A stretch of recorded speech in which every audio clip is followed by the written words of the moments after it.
ឆ្ងល់ណាស់នេះហើយដឹងសេលីនទៅណាបាត់ហើយឯងអត់សងលុយផងហ្នឹងណាបាត់ខ្លួនបាត់ហើយមិនដឹងថាសេលីនបាត់ខ្លួនទៅណានេះអត់ឯងអត់សងលុយផងជពាក់លុយ 50000 អត់សងមកម៉ានេះណាមក9បាត់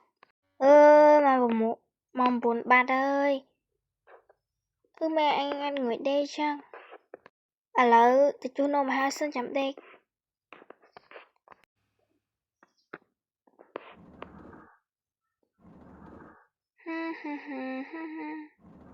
ហើយមកជួសនោមទៅឆ្លុះកញ្ចក់សិនវ៉ៃ Oh my god មើលសក់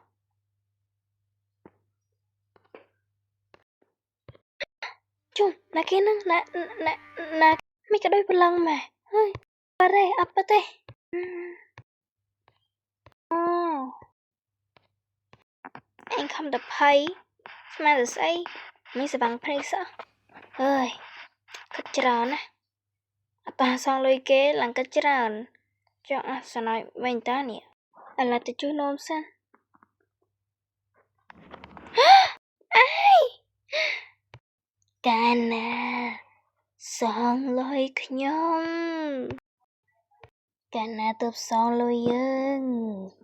កាលណាអត់សងឬ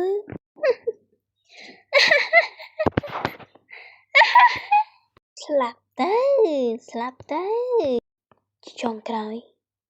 ដាវីក៏ត្រូវស្លាប់